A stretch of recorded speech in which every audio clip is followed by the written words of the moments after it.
For those of us who've been doing the belonging booklet in our homes, you'll know that this is the week where you've been exploring the United Church of Canada. And somebody said, like, why exactly are we doing this one? And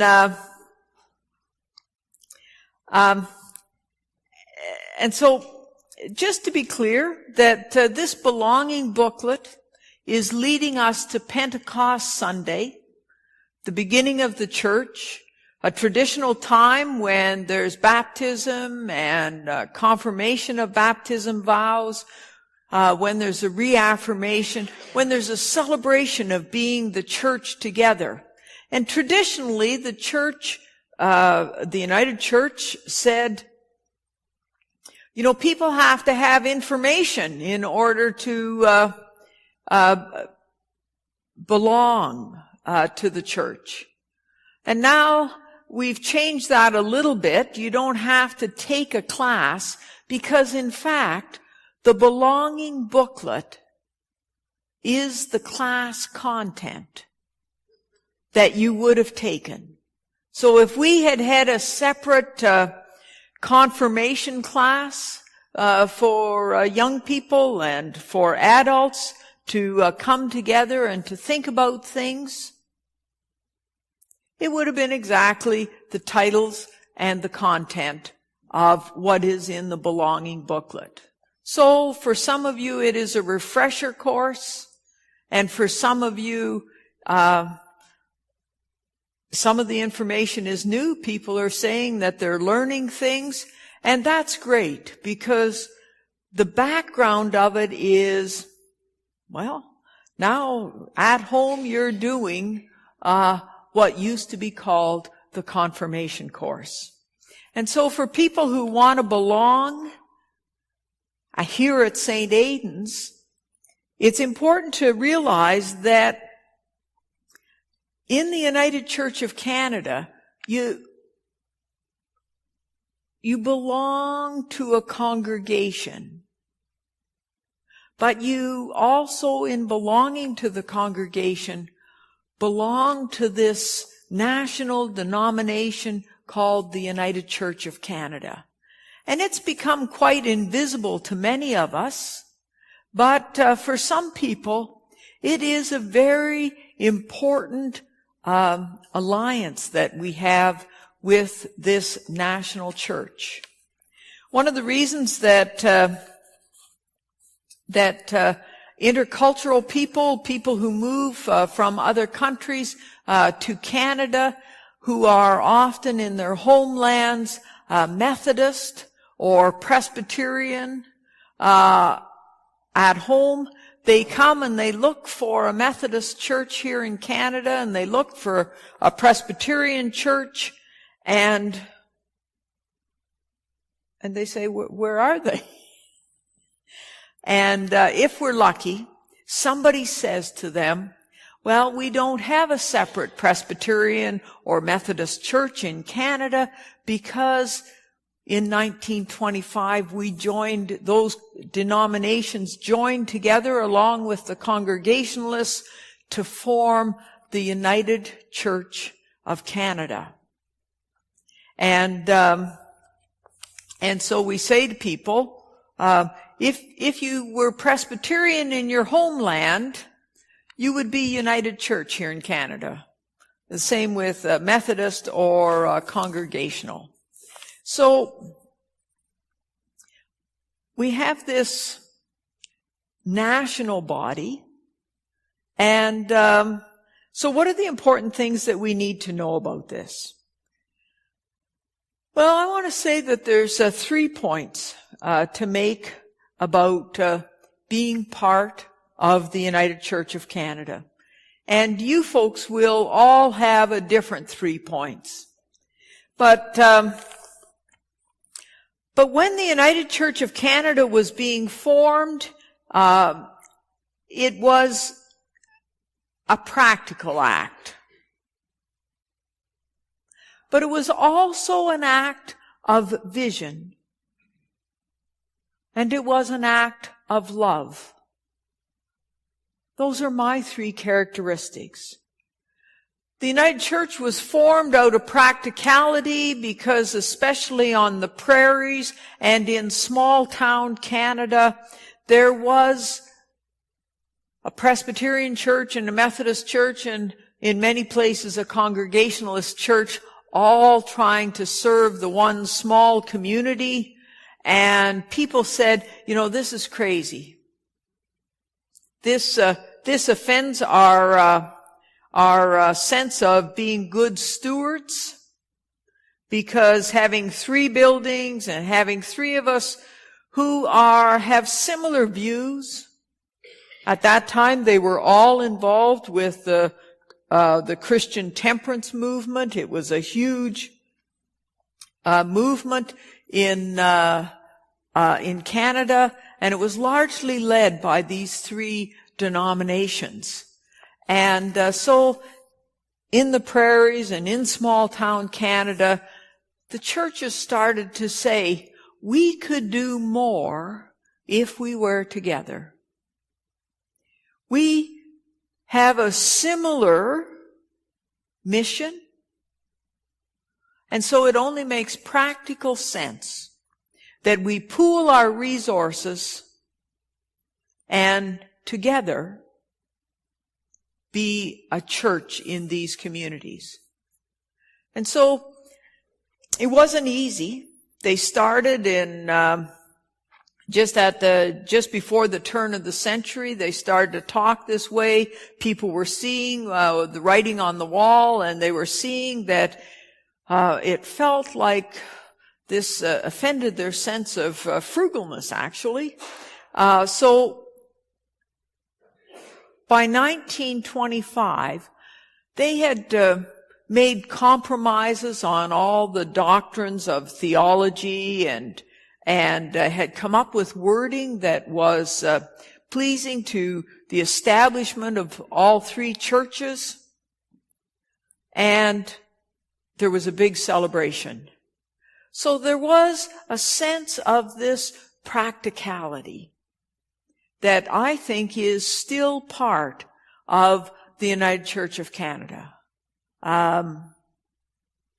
That were practical, in lots of cases were quite frugal, and we don't like to waste resources.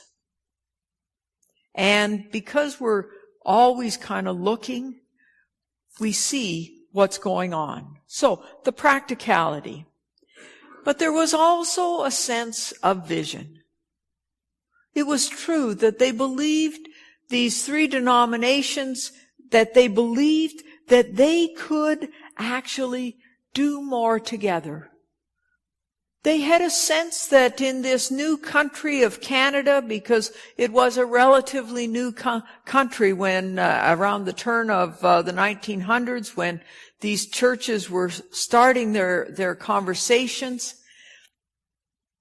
it was true that there was this hope that Canada would be like the New Jerusalem. That it would be a place where neighbor would care for neighbor.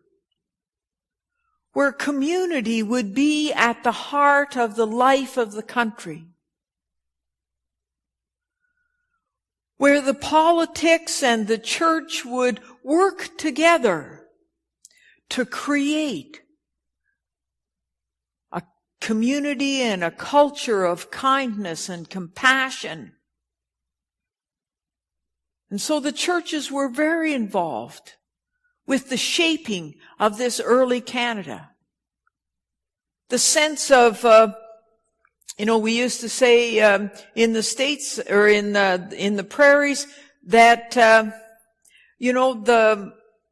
the Christian churches were very involved in the start of the political party that has become known as the NDP. Now they've moved from that, but there was a sense that the churches would be politically active in the communities for the well-being of the people and of the culture and the communities. Canada is shaped by this vision that the churches who settled here had of a cooperative, compassionate Canada. Until Pierre Elliott Trudeau became the Prime Minister, the moderator of the United Church could phone into the Prime Minister of Canada's direct office. Right? Like, we were working with the government to create the kind of social safety networks for people so that Canada would be this country that would embody the values of the Christian faith.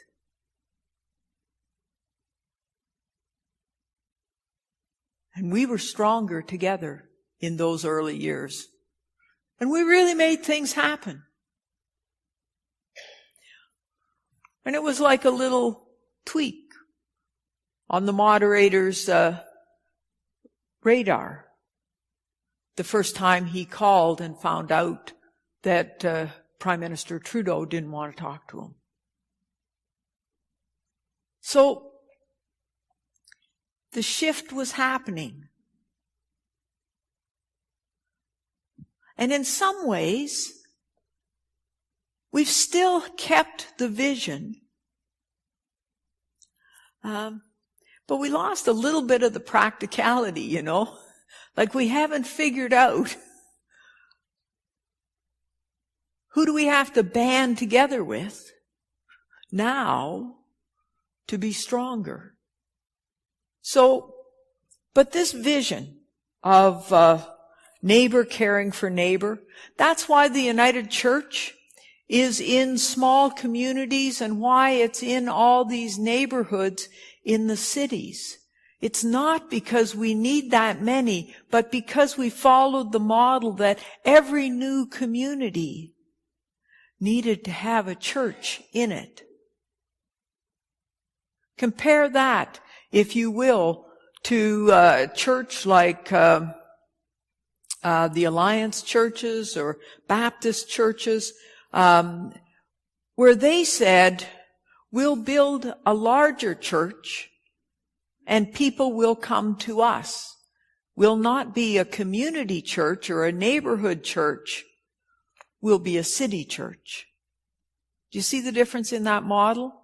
Anyway, we had the vision that we would be and would always be intimately involved in the lives of the communities that were around us. Advocating for people, helping people, serving.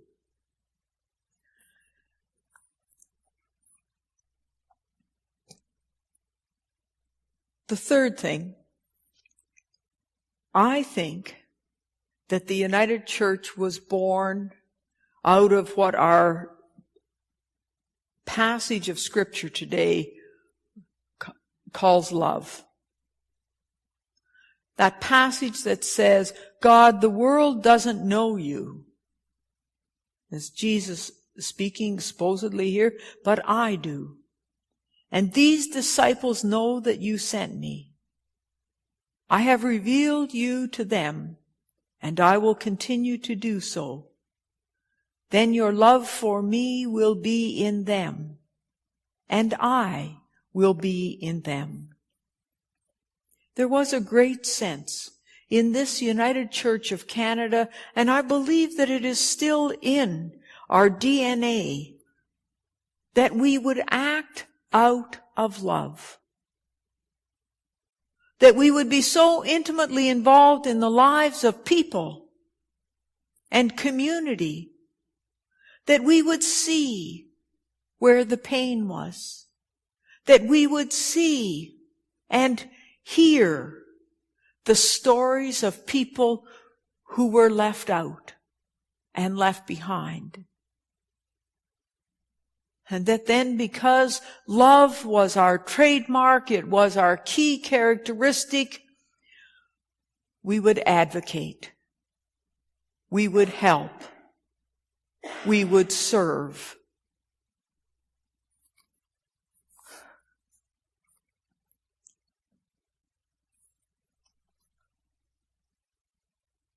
Something happened, I think, in the last few decades. As people got busier,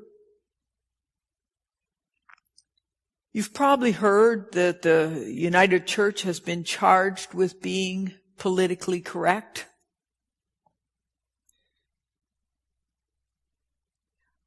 I think what happened was we got divorced from the stories of the people who were left out.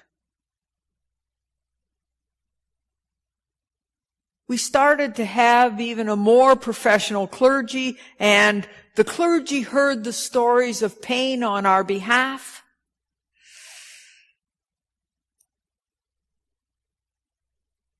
And so we lost a little bit of our sense of that what we were doing out of love. The United Church of Canada is the only Christian church in the world that holds a position of being pro-choice on the matter of abortion. It was believed, and our official position is, that this is a matter for pastoral care, not for policy. And that if we hear the stories of anguish that go into making such a decision, well, we would understand that sometimes love can't be captured in a policy that says everything has to go one way or the other. We were the first Christian church to take on the questions of human sexuality and of what do you do with people who are gay and lesbian and bi and trans and who aren't the norm. We did that because people told their stories. We did that because we heard the pain of people being excluded.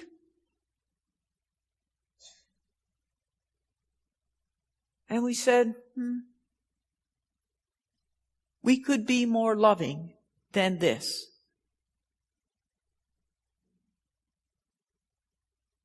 Then the residential schools. We saw the weakness of our practice of having tied ourselves so closely to the government policy.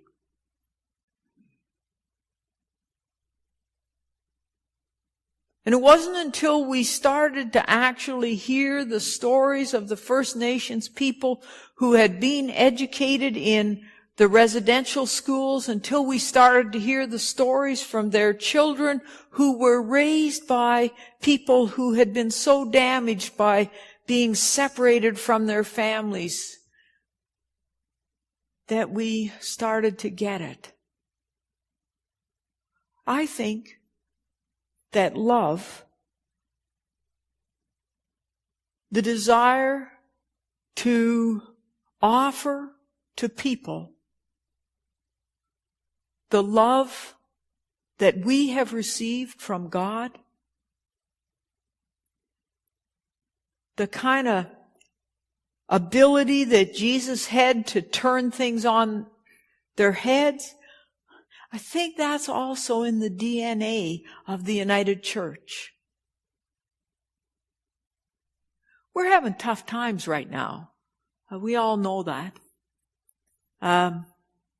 As a denomination. And we're going to have to do some other practical things to address. But I think what we don't need to do, I think we need to hold on to a sense of our mission, which is to hear people's stories, to hear the truth about people's lives, to hear what's really happening in our communities and in our cities and in our country, and continually to see that we need to advocate so that the love of God, which we so fervently believe in and see ourselves as channels of, still has a way to speak to the wounded heart.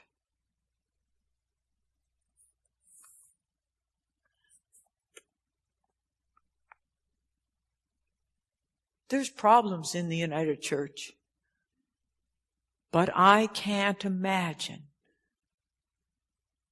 belonging to any other church.